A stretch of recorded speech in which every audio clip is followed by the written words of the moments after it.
Thanks, Mike. Well, I've been a consultant here nearly 20 years, and I've lost count of the times that the NBA has supported neurosurgical projects. But I'm going to concentrate on one specific project and how that's helped us and changed outcomes for patients. And this was the Interventional MRI operating theatre. It was the first UK theatre of its kind. There had been MRI scanners in operating theatres before, but these were of what we call low field, low strength. Although easy to use, they were of pretty poor quality and really didn't deliver in terms of clinical accuracy, but also for research potential. So we wanted to be more ambitious and use a modified proper diagnostic MRI scanner in one of our operating theatres to deliver on not just structural imaging, but imaging to do with the function and biochemistry of the brain. Now, that's quite an ambitious and therefore expensive project. You not only have to purchase a state-of-the-art MRI scanner, you also have to have neuronavigation, a specific table, specific microscope and anaesthetic equipment to safely deliver an operation. The design is not simple, particularly in Queen Square where space is at a premium. In fact, the operating room was in the old canteen right in the basement of the hospital. This particular pillar you can see holds up about 5 stories of the building above, and we couldn't have it removed, so it had to stay there. And this shows you the setup. And essentially the patient lies on that operating table. Once we've conducted the surgery, or part of it, the patient then is on a rotation, goes into the MRI scanner under a full anaesthetic. We then examine the scans and decide what's left to do or next to do. I'll just run through some pictures. So this is a very specific head holder that is required, which not only fixates the patient's head, but also is MRI compatible, that allows the patient to go safely into the scanner. The positioning of the patient, I'm running through a specific case. Registering the patient, preparing for the first scan, then doing the operation using the usual micro instruments as we would use in any other operating theatre, bearing in mind there are major safety issues in having a steel microscope in a room with an MRI scanner in it.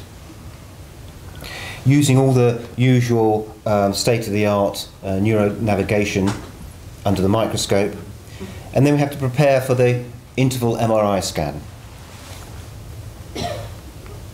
And this is the patient going into the MRI scanner.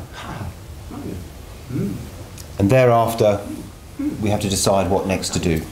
Now, what are the possible uses, you may ask, of doing this? Well, specifically for removing brain tumours, we need to know how much of the tumour we've removed. But also, one can imagine when one is operating on a brain, and specifically brain tumours, the brain can start to move, and there is what we call brain shift, and we need to be able to compensate for that during long operations. And it also supply actual real-time images for us, and also functional data.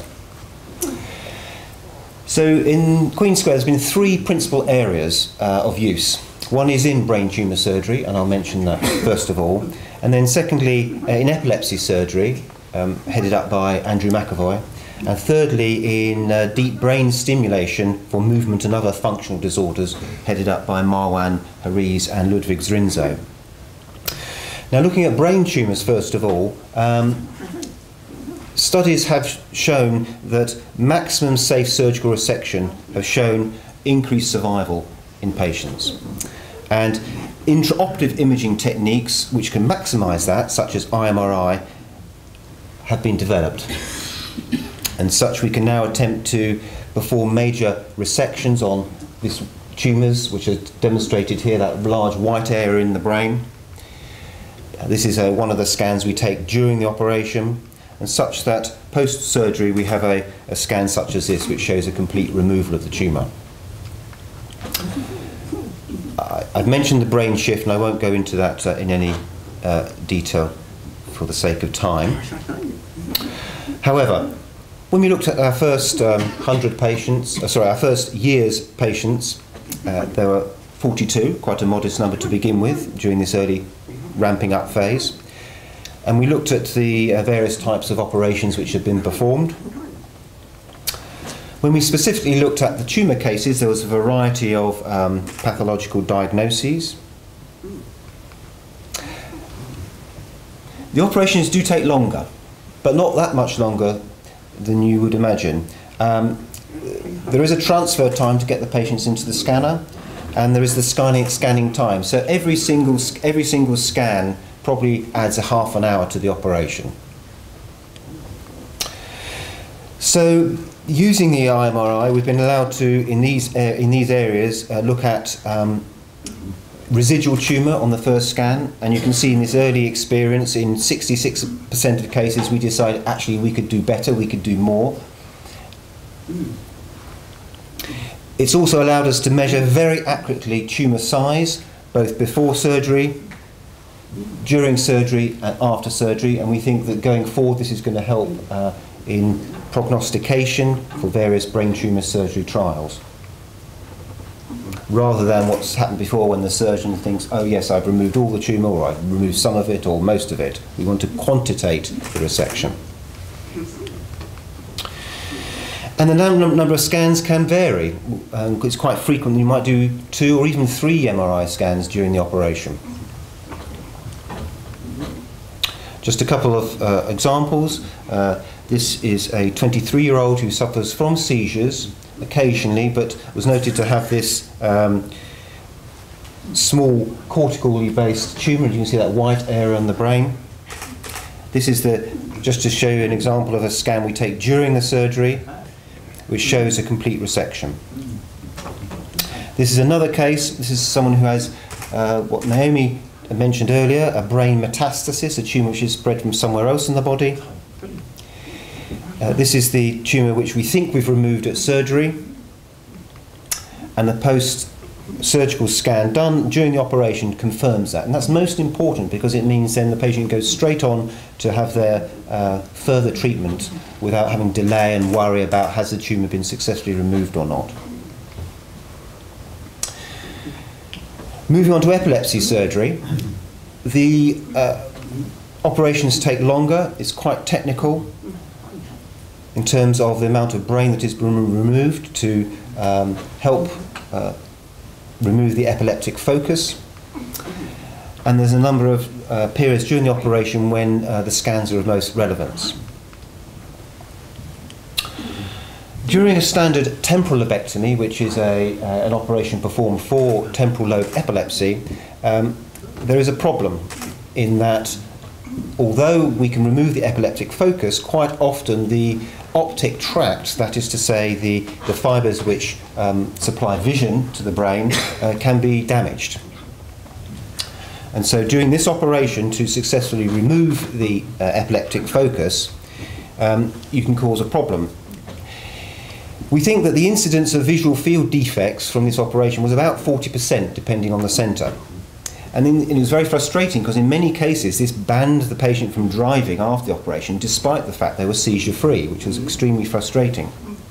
However, using the IMRI scanner, we have been able to reduce the incidence of those defects to virtually 0, which we think is a fantastic advance for the patients. And this finding has been peer-reviewed and published, and we have spread this technical advance amongst other epilepsy surgery centres. Thirdly, deep brain stimulation. This has been performed here in this hospital really in great numbers since 2007, and you can see the numbers of Again, there was an issue doing these operations in the main theatres because there had to be an MRI check of the position of the electrodes during the surgery, and that prolonged surgery, and it made the transfer of the patients from the main operating theatre suite to the MRI scanner problematic. So in 2011, Ludwig and Marwan started doing all their DBS operations in the IMRI scan, and that's been instrumental in increasing the numbers of patients treated. In addition, the IMRI makes accuracy sub-millimetric. And one quality side issue is that one side effect of DBS is speech deterioration, despite controlling movement disorder. And Marwan and Ludwig have been able to reduce this complication from 15.8% to 2.3%, simply by doing the operation in the IMRI. And thus, this particular operating theatre has contributed both to the quantity and quality of the surgery. So in general, the IMRI activity has grown year on year.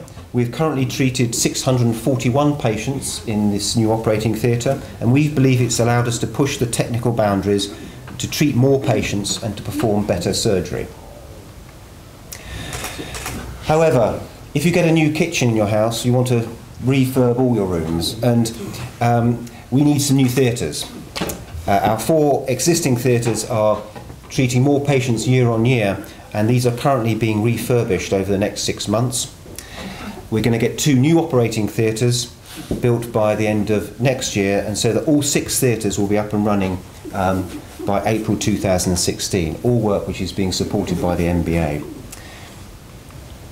That's just the artist diagram. And so how has the MBA helped neurosurgery? Well, they've given us 6 million for the IMRI and the various imaging modalities required. They helped us with 1.5 million for our neurocritical care to make that up-to-date and state-of-the-art equipment facility for our patients. And so far I've raised 1 million for our new operating theatres appeal. So MBA, thanks a million from the surgeons.